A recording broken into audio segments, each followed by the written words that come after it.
ಮಕ್ಕಳೇ linear equation chapter 4 linear equation in 2 variables lesson. ಮಕ್ಕಳೇ linear equation ಅಂತ ಹೇಳಿದ್ರೆ ಗೊತ್ತು, ಯಾವಾಗೆಲ್ಲ ಈಕ್ವಲ್ ಸೈನ್ ಬರ್ತದೋ ಆಗ ನಾವು ಅದನ್ನ ಈಕ್ವೇಶನ್ ಅಂತ ಹೇಳ್ತೀವಿ. ಫಾರ್ ಎಕ್ಸಾಂಪಲ್ ನಮಗೆ 2x + 4 = 7 ಈ ರೀತಿ ಕೊಟ್ಟಾಗ ಇದನ್ನ ಏನಂತ ಹೇಳ್ತೀವಿ, ಈಕ್ವೇಶನ್ಸ್ ಅಂತ ಹೇಳಿ. ಈಕ್ವಲ್ ಸೈನ್ ಬರ್ತದೆ, ಇದ್ರ ಮಧ್ಯದಲ್ಲಿ ಯಾವ್ದು ಬರ್ತದೆ, ಈಕ್ವಲ್ ಬಂದಾಗ ಅದು ಈಕ್ವೇಶನ್ ಆಗುತ್ತೆ. ಇಲ್ಲಿ 2 ವೇರಿಯೇಬಲ್ಸ್ ಅಂತ ಕೇಳಿದ್ದಾರೆ. ಇಲ್ಲಿ ನನಗೆ ಎಕ್ಸ್ ಅಂತ ಮಾತ್ರ ತಗೊಂಡಿರೋದು, ಇಲ್ಲಿ ಓನ್ಲಿ 1 ವೇರಿಯೇಬಲ್, ಇಲ್ಲಿ ಬರುವಂತದ್ದು ಓನ್ಲಿ 1 ವೇರಿಯೇಬಲ್. ಅಲ್ಲಿ ಕೇಳಿರೋದೇನು 2 ವೇರಿಯೇಬಲ್. ನನಗೀಗ 2x + 3y = 7 ಅಂತ ತಗೊಂಡ್ರೆ ಇಲ್ಲಿ 2 ವೇರಿಯೇಬಲ್, ಎಕ್ಸ್ ಒಂದು ವೇರಿಯೇಬಲ್, ವೈ ಒಂದು ವೇರಿಯೇಬಲ್. ವೇರಿಯೇಬಲ್ ಅಂತ ಹೇಳಿದ್ರೆ ಗೊತ್ತು ನಿಮಗೆ, ಎಕ್ಸ್ ವೈ ಝೆಡ್ ಆಲ್ಫಾಬೆಟ್ಸ್ ಯಾವ್ದೆಲ್ಲ ಬರ್ತದೆ ಆಲ್ಫಾಬೆಟ್, ಅದನ್ನ ಏನಂತ ಹೇಳ್ತೀವಿ, ವೇರಿಯೇಬಲ್ಸ್ ಅಂತ ಹೇಳ್ತೀವಿ.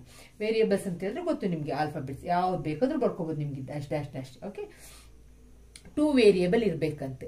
ಈಕ್ವೇಶನ್ ಅಂತ ಹೇಳಿದ್ರೆ ಈಕ್ವಲ್ ಸೈನ್ ಬರಬೇಕು. ಲೀನಿಯರ್ ಅಂತ ಹೇಳಿದ್ರೆ ಇದು ಡಿಗ್ರಿ ಎಷ್ಟಿರ್ಬೇಕು, ಲೀನಿಯರ್ ಅಲ್ಲಿ ಓನ್ಲಿ 1, ಹೈಯೆಸ್ಟ್ ಡಿಗ್ರಿ ಎಷ್ಟಿರ್ತದೆ, ಪವರ್ ಎಷ್ಟಿರ್ಬೇಕು, 1 ಇರಬೇಕು. 1 ಇದ್ರೆ ನಾವೇನಂತ ಹೇಳ್ತೀವಿ, ಲೀನಿಯರ್ ಈಕ್ವೇಶನ್ ಇನ್ 2 ವೇರಿಯೇಬಲ್ಸ್ ಅಂತ. ಅದಕ್ಕೆ ಎಕ್ಸಾಂಪಲ್ ಯಾವ್ದೆಲ್ಲ ತಗೊಳ್ಳೋಣ ನಾವು, 3x + 4y = 7 ಅಥವಾ 0 ಏನ್ ಬೇಕಾದ್ರೂ ತಗೋಬಹುದು ಮಕ್ಕಳೇ. ಅಂದ್ರೆ ವೇರಿಯೇಬಲ್ 2 ಇರಬೇಕು ಅಂತ ಅಷ್ಟೇ, ಅರ್ಥ ಆಯ್ತಲ್ವಾ. ಇದು ಈಗ ಇದ್ರದ್ದು ಸ್ಟ್ಯಾಂಡರ್ಡ್ ಫಾರ್ಮ್. ಈಗ 2 ವೇರಿಯೇಬಲ್ಸ್ ಲೀನಿಯರ್ ಈಕ್ವೇಶನ್ 2 ವೇರಿಯೇಬಲ್ ಇದೆಯಲ್ಲ, ಅದ್ರದ್ದು ಸ್ಟ್ಯಾಂಡರ್ಡ್ ಫಾರ್ಮ್ ಏನು ಅಂತ ಹೇಳಿದ್ರೆ ax + by + c = 0. ಇದು ಎಕ್ಸ್ ಪಕ್ಕದಲ್ಲಿರೋದು, ಇದು ಕೋಎಫಿಷಿಯಂಟ್ ಗೊತ್ತಿದೆಯಲ್ಲ, ಕೋಎಫಿಷಿಯಂಟ್ ಆಫ್ ಎಕ್ಸ್ ಏನು ಅಂತ ಕೇಳಿದ್ರೆ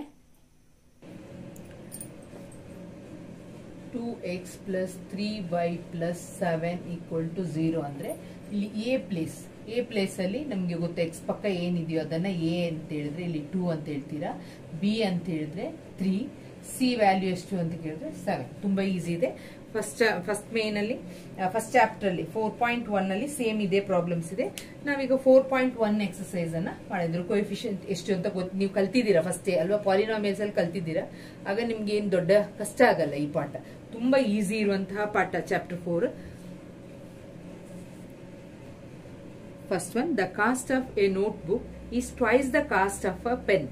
Write a linear equation in 2 variables. ಅದನ್ನ ಅಂಡರ್ಲೈನ್ ಮಾಡ್ಕೊಳ್ಳಿ, 2 variables to represent the statement. ಅದಕ್ಕೆ ನಮಗೆ ಹಿಂಟ್ ಕೊಟ್ಟಿದ್ದಾರೆ. ಏನಂತ ಕೊಟ್ಟಿದ್ದಾರೆ, take the cost of notebook B ₹x ಅಂತ ಹೇಳಿದ್ದಾರೆ, and that of pen B ₹y ಅಂತ. ಆಗ ಕಾಸ್ಟ್ ಆಫ್ ನೋಟ್ಬುಕ್ ಅನ್ನ ಪೆನ್ y ಅಂತ ಕೊಟ್ಟಿದ್ದಾರೆ. ಅಂದ್ರೆ ಯಾಕೆಂದ್ರೆ ನನಗೆ 2 ವೇರಿಯೇಬಲ್ಸ್ ಬೇಕಲ್ವಾ, ಅದಕ್ಕೆ 2 ವೇರಿಯೇಬಲ್ಸ್ ತಗೊಳ್ಬೇಕು. ಈಗ ಏನ್ ಹೇಳಿದಾರೆ ಅಲ್ಲಿ ಫಸ್ಟ್ ಸ್ಟಾರ್ಟಿಂಗ್ ಅಲ್ಲೇ ನೋಡಿ, cost of notebook is twice the cost of pen. ಒಂದು notebook rate twice the pen, twice ಅಂದ್ರೆ 2 ಟೈಮ್ಸ್ ಪೆನ್ ಅಂತ ಅರ್ಥ. ಎಕ್ಸ್ = 2y ಅಂತ ಅರ್ಥ ಆಯ್ತಲ್ಲ ಮಕ್ಕಳೇ, ಇದು ಸ್ಟೇಟ್ಮೆಂಟ್. ಈಗ ನಾವು ಲೀನಿಯರ್ ಈಕ್ವೇಶನ್ ಬರಿಬೇಕಾದ್ರೆ ಎಕ್ಸ್ ಈ 2y ಅನ್ನು ಈಚೆ ತರಬೇಕು. ಯಾವ ಸ್ಟ್ಯಾಂಡರ್ಡ್ ಫಾರ್ಮ್ ನಮಗೆ ಗೊತ್ತಿದೆ, ಏನಂತ ಗೊತ್ತಿದೆ, ax + by + c = 0 ಅಂತ ಗೊತ್ತಿದೆ. ಸ್ಟ್ಯಾಂಡರ್ಡ್ ಫಾರ್ಮ್ ಅಲ್ಲಿ ಬರಿಬೇಕು ನಾವು. ಆಗ ನಾವೇನ್ ಮಾಡ್ಬೇಕು, ಇದನ್ನ ಈಚೆ ತನ್ನಿ. ಆಗ ಏನಾಗುತ್ತೆ, ಈಕ್ವಲ್ಟಿಂದ ಈಚೆ ಬಂದಾಗ -2y = 0 ಆಗುತ್ತೆ. ಇದೇನಾಗುತ್ತೆ, ಇದು ಆನ್ಸರ್. ಅರ್ಥ ಆಯ್ತಲ್ವಾ. ಇದನ್ನ ಲೀನಿಯರ್ ಈಕ್ವೇಶನ್ ಅಲ್ಲಿ ಬರೀರಿ ಅಂತ ಹೇಳಿದ್ರೆ ಇದು ಆನ್ಸರ್. ಈಗ ಸೆಕೆಂಡ್ ಮೇನ್ ಅಲ್ಲಿ express the following linear equation in the form ax + by + c = 0 and indicate the variables of a b c in each case ಅಂತ ಕೇಳಿದ್ದಾರೆ. ವೆರಿ ಈಸಿ ಮಕ್ಕಳೇ, ನಿಮಗೆ ಗೊತ್ತಿದೆ ಸ್ಟ್ಯಾಂಡರ್ಡ್ ಫಾರ್ಮ್ ಆಫ್ ಇದು ಲೀನಿಯರ್ ಈಕ್ವೇಶನ್ ನೀವು ಕಲ್ತಿದ್ದೀರಾ. Linear equation in 2 variables ಕಲ್ತಿದ್ದೀರಾ.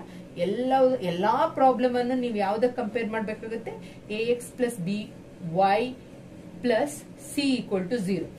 2 variables X ಮತ್ತೆ Y ಅಂತ ತಗೊಂಡಿದ್ದೀನಿ ಇಲ್ಲಿ. ಈಗ ಒಂದು ಎಕ್ಸಾಂಪಲ್ ಫಸ್ಟ್ ಒನ್ ಏನ್ ಹೇಳಿದ್ದಾರೆ ಅಂದ್ರೆ 2x + 3y = 9.35 ಬರ್ದು ಬಾರ್ ಹಾಕಿದ್ರೆ, ಅಂದ್ರೆ ರೆಕರಿಂಗ್ ಅದು 5 ರಿಪೀಟ್ ಆಗ್ತಾ ಇರ್ತದೆ. ನಿಮಗೆ ಗೊತ್ತಿದೆ, ಲಾಸ್ಟ್ ಕ್ಲಾಸ್ ಅಲ್ಲಿ ಕಲ್ತಿದ್ದೀರಲ್ವಾ. ಈಗ ಇದನ್ನ ಸ್ಟ್ಯಾಂಡರ್ಡ್ ಫಾರ್ಮ್ ಬರಬೇಕಾದ್ರೆ 2x + 3y ಇದನ್ನ ಈಚೆ ತರಬೇಕಾಗುತ್ತೆ, -9.35 ಬಾರ್ ಪಾಯಿಂಟ್. ಓಕೆ, = 0 ಅಂತ ಬರೀತೀರಿ. ಇದು ಯಾವ ಫಾರ್ಮ್ ಅಲ್ಲಿ ಇದೆ, ಸ್ಟ್ಯಾಂಡರ್ಡ್ ಫಾರ್ಮ್. ಇದ್ರ ಪಕ್ಕನೆ ಬರ್ಕೊಳ್ಳಿ, ax + by + c = 0. ಎ ಇದ್ದ ಪ್ಲೇಸ್ ಅಲ್ಲಿ ಏನಿದೆ, ಎ ಅಂತ ಹೇಳಿದ್ರೆ ನಾನು ಏನ್ ಬರೀಬೇಕು, x2 ಅಂತ ಬರೀಬೇಕು. ಬಿ ಅಂತ ಹೇಳಿದ್ರೆ ಕಂಪೇರ್ ಮಾಡ್ಕೊಳ್ಳಿ, ಇದನ್ನ ಮತ್ತೆ ಇದನ್ನ ಮೇಲೆದನ್ನ ಕಂಪೇರ್ ಮಾಡಿ.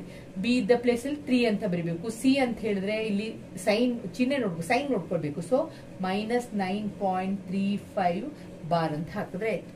ಈಸಿ ಇದೆಯಲ್ವಾ. ಇದೇ ತರ next problems.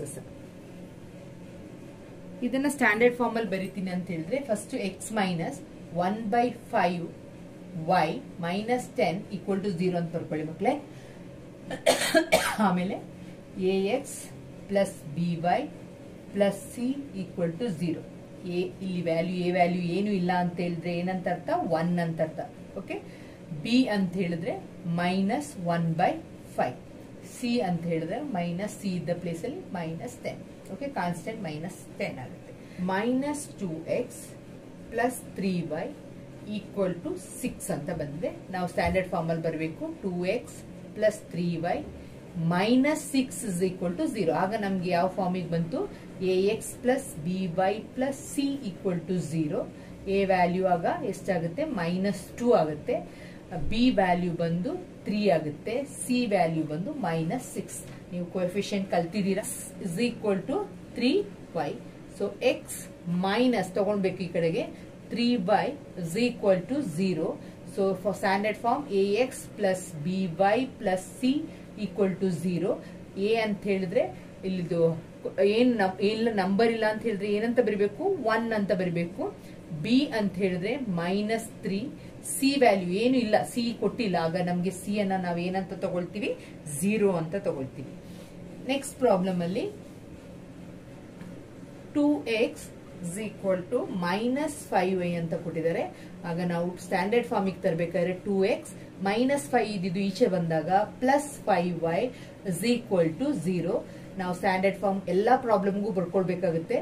ax plus by plus c is equal to 0. a ಅಂದ್ರೆ 2, ಓಕೆ, b ಅಂತ ಹೇಳಿದಾಗ 5, c ವ್ಯಾಲ್ಯೂ ಕೊಡ್ಲಿಲ್ಲ, so 0. 3x plus 2 equal to 0. ಇಲ್ಲಿ ax plus by plus c equal to 0. yದು ಟರ್ಮೇ ಇಲ್ಲ ಇಲ್ಲಿ. ಆಗ ನನ್ಗೆ a ಅಂದ್ರೆ 3, y ಟರ್ಮೇ ಇಲ್ಲದ ಕಾರಣ b 0, c ವ್ಯಾಲ್ಯೂ ಬಂದು 2 ಅಲ್ವಾ. y ಅಂತ ಒಂದು ಟರ್ಮೇ ಇಲ್ಲಿ ಇಲ್ಲದ ಕಾರಣ ಅದು b ಎಷ್ಟಾಗಿರುತ್ತೆ, 0 ಆಗಿರುತ್ತೆ ಅಂತ ಅರ್ಥ. Okay, next y minus 2 equal to 0. ನೋಡಿ ಮಕ್ಕಳು, ಇಲ್ಲಿ ಎಕ್ಸ್ ಟರ್ಮೇ ಇಲ್ಲ, plus by plus c equal to 0. X ಟರ್ಮೇ ಇಲ್ಲ, so a value is 0. b equal to y term, ಇದು ಕೋಎಫಿಷಿಯಂಟ್ ಎಷ್ಟು, ಕೋಎಫಿಷಿಯಂಟ್ 1 ಆಗುತ್ತೆ. c ಅಂತ ಹೇಳಿದ್ರೆ ಮೈನಸ್ 2 ಆಗುತ್ತೆ.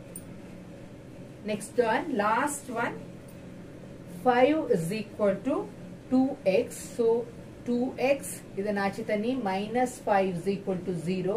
Standard form ax plus by plus c is equal to 0. a ಅಂದ್ರೆ x ನೋಡಿ ಇದೆ, 2b y ಟರ್ಮೇ ಇಲ್ಲ. ಆಗ b ಅನ್ನ 0 ಅಂತ ಬರೀತೀರಾ, c ಅನ್ನ ಏನಂತ ಬರೀತೀರಾ, ಮೈನಸ್ 5 ಅಂತ ಬರೀತೀರಾ. ತುಂಬಾ ಈಸಿ ಇದೆ ಈ ಚಾಪ್ಟರ್.